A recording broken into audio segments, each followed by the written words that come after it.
Sí. Sí. Gracias. Buenas noches. Muchas gracias a Sofía y a todos los poetas y a todo el público que tan amablemente se ha sumado a este evento. Aquí estamos reunidos todos para cantar a la tierra con nuestra poesía y nuestro canto. Aunque esta pandemia es terrible y tristemente se ha cobrado muchas víctimas, también he de decir que ha despertado en todos nosotros una tremenda solidaridad de unos hacia otros y nos ha hecho mucho más conscientes de cómo vivimos y de que somos apenas una especie más y que a partir de ahora deberemos tener mucha más responsabilidad y respeto y amor hacia todas las demás especies. Nuestro bello planeta, no nos olvidemos, es de todos los que tenemos la tremenda suerte de vivir en él. Voy a empezar con un poema que es en inglés, se llama This is War, es de mi libro de poesía más reciente, que es Dolorem Ipsum, que es un libro dedicado a las víctimas de la pandemia de 2020. Y, por supuesto, la pandemia es terrible, pero hay muchas otras pandemias que están sucediendo en estos momentos. Ha habido muertes trágicas en Estados Unidos, las protestas de BLM en muchos sitios, en casi todos los países, y yo lo veo esto como una guerra. We are at war. Y por eso este poema se llama This is War. This is war. Está en 10 partes. This is war. 1. Flowers as hand-me-downs, love as plunder. 2. The time you spoke and lit the landscape. Even in passing, no one ever mentioned that you had some kind of chance. 3. Conflict is a sought-after trait first thing in the morning. Despite the many years together, you are still someone I met one day. 4. Ask yourself in plain English, are you ready to go to war? Belonging to a splinter faction will also do the trick. 5. Most are held back by sayings such as throwing caution to the wind. Of course you have a score to settle. Of course you missed the boat. 6. My shadow was always more eloquent than I could ever be. Dusk obliterates everything in its path without so much as a blink. 7. Except for a shell or a shard, you will take nothing with you when you go.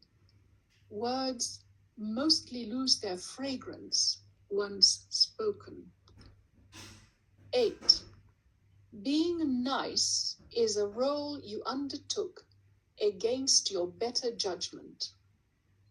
Alchemy can happen at any moment in the middle of a sentence.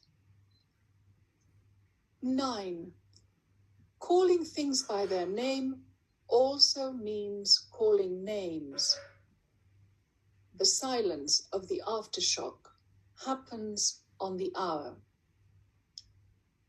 10. That unrequited version of myself was very much lost in translation. Dawn is not necessarily the start of anything at all. Thank you. And the next poem I'm going to read is also in English. I'll read one in Spanish later on. And it's from another book that I published last year, which is called Madrid, Madrid, Madrid, although it is in English. It's a book with recollections about the city where I was born many years ago. With poetry, I like using everything and anything as building blocks for a poem. And for this poem, I use well-known idioms to write a poem and tell a story. And this poem is very close to my heart because it is about identity, the search of identity, especially those of us who are living away from home and in a new home, and which is home in the end, for is home everywhere. So this poem is called Idioms, and it starts. Look out for the idioms. I am a backseat driver in this business of trying to incarnate a kind of presence, and this is probably why I have no control over my so-called free will. Neither in this country nor in the country of my origin do I feel safe to say what I think, do what I please, and more importantly, move into the front seat. I cut to the chase and try hopelessly to adapt, but adapt to what? Customs, language, a history which is not my history, a people who are not my next of kin? Who are your people then? What is your history then? More questions than answers. I say nothing, pretending this is some dry run for the definitive staging of a life.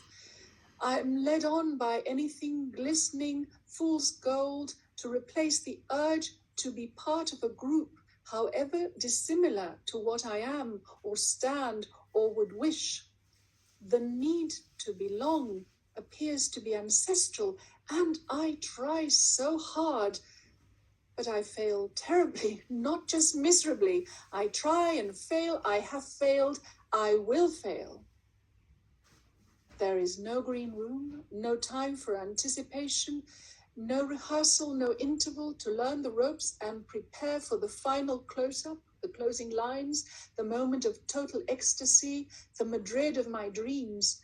Improv it all becomes, and in the end, there will be no need to hold your horses or burn your midnight oil.